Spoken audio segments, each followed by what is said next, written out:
আসসালামু আলাইকুম, কেমন আছেন সবাই? আজকে হচ্ছে আমি একটা সি গ্রিন কালারের পাঞ্জাবি পেইন্টিং করব। কেন জানি ভিডিওতে হচ্ছে সি গ্রিন আসে নাই, এইখানে ভিডিওতে মনে হচ্ছে নীল কালার। এটা কিন্তু ভীষণ সুন্দর সি গ্রিন কালার, আর এর মধ্যে আমি ম্যাজেন্ডা কালার দিলাম।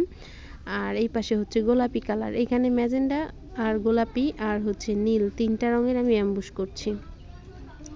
অ্যাম্বুশ তৈরি করার প্রসেসিং অনেক ভিডিও আপনাদের দিয়েছি, তবে কালারফুল অ্যাম্বুশটা মনে হয় আমি একটু কমই দিয়েছি। এইখানে অ্যাম্বুশ তৈরি করার যে প্রসেসিং সেটা আমি একটু আপনাদেরকে বলছি। এটা হচ্ছে আপনি সেম অনুপাতে রং, তারপর হচ্ছে অ্যাম্বুশ আর হচ্ছে বাইন্ডার দিবেন। এই তিনটা ইনগ্রেডিয়েন্ট একসাথে দিয়ে ভালো করে মিক্সড করবেন। শুধু মিক্সড না, অনেকক্ষণ ধরে মিক্সড করতে হবে। প্রায় হচ্ছে আপনি যত মিক্সড করবেন অ্যাম্বুশের স্ট্রাকচার তত সুন্দর হবে, এই জিনিসটা মাথায় রাখবেন। আর আমার মতো কেউ কিন্তু এরকম পাঞ্জাবি উপরে বিছিয়ে নিচে হচ্ছে অ্যাম্বুশের কাজ করবেন না, মানে উপরে হচ্ছে অ্যাম্বুশ গুলাবেন না, পরে যে পাঞ্জাবি নষ্ট হইতে পারে। আমি যেহেতু 3-4 বছর ধরে কাজ করছি, এই জিনিসটা আমার একটু ভয় কম লাগে। আপনাদেরকে বারবার বলি এই কাজ করবেন না, কারণ আমাকে এর আগে অনেকেই বলেছেন যে আপু আপনি এরকম করেন, এটা তো আপনার জন্য করা ঠিক না, কারণ আপনার থেকে দেখে অনেকে এভাবে করতে যে পাঞ্জাবি নষ্ট করে ফেলবে। আমি তো ভিডিও করি, এই জন্য হচ্ছে একসাথে করি। আমি আসলে আসছি গ্রামে, আশেপাশে এত সাউন্ড, কোনোভাবেই হচ্ছে সাউন্ড অফ করতে পারছি না। এরপর আমি এখানে হচ্ছে গোলাপি, মানে হালকা পিঙ্ক, যেটা ওই পিঙ্ক কালারটা এখানে দিয়ে নিলাম।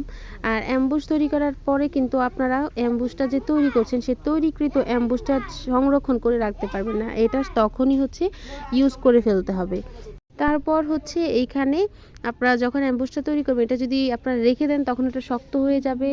এরপর আর বাইন্ডার বা যাই বলুন না কেন মিশান, এখানে আর হচ্ছে এটা মিশবে না, মানে ভালো লাগবে না আর কি। এরপর হচ্ছে আমি এখানে ম্যাজেন্টা কালারের তৈরি করা যে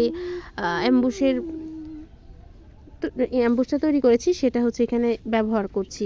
আমি কিন্তু প্রত্যেকটা অ্যাম্বুশ হচ্ছে সেম ওয়েতে তৈরি করি, সাদা কালারটাও সেম, আবার হচ্ছে অন্যান্য কালারফুল যে সেগুলোও সেম। আপনারা আমাকে বলেন আপু আপনি শুধু সাদা রঙে কেন করেন, অন্য কালারে কেন করেন না? অন্য কালারেও করি, ওইভাবে ভিডিও করা হয় না। এখানে আমি ভেবেছিলাম যে যেহেতু 3টা কালারে আমি হচ্ছে পাঞ্জাবিটা পেইন্ট করব, সেই জন্য হচ্ছে 3টা কালারে এখানে দিয়ে দেই।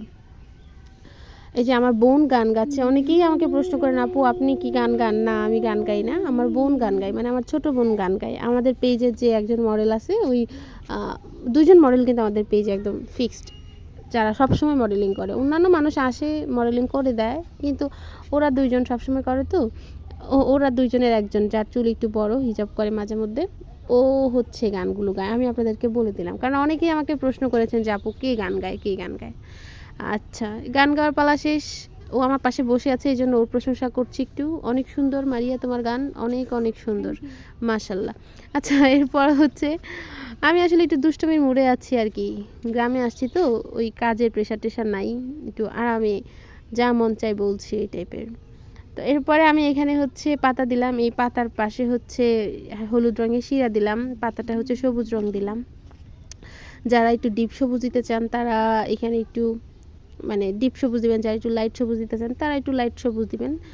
তো আমি এখানে কালারটা একটু ডিপ হয়ে যাবে শুকানোর পর, সেই জন্য আমি এখানে হচ্ছে ডিপ কালারটাই দিচ্ছি। এরপর কিন্তু কাজটা যখন হালকা একটু শুকিয়ে যায়, এরপরে আমি ভেতরে যে মানে ডিটেইল অ্যাড করলাম, এগুলা কিন্তু কাজটা শুকানোর পর, অ্যাম্বুশ যখন একবারে দেওয়ার সাথে সাথে এটা সম্ভব না, এই ডিটেলিংটা করা সুন্দর হয় না। আমি এটার ফাইনাল লুকটা, এটা হচ্ছে পাঞ্জাবিটা যখন অ্যাম্বুশ করে ফুলানোর পরে হচ্ছে ফাইনাল লুক। আর এইটা আমার ঈদের কাজ ছিল, তো অনেক কাজের চাপে অত ভালো ফটোশ্যুট করতে পারি নাই।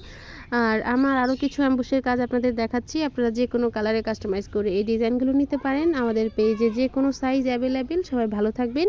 কাজটা কেমন হয়েছে অবশ্যই জানাবেন। টাটা।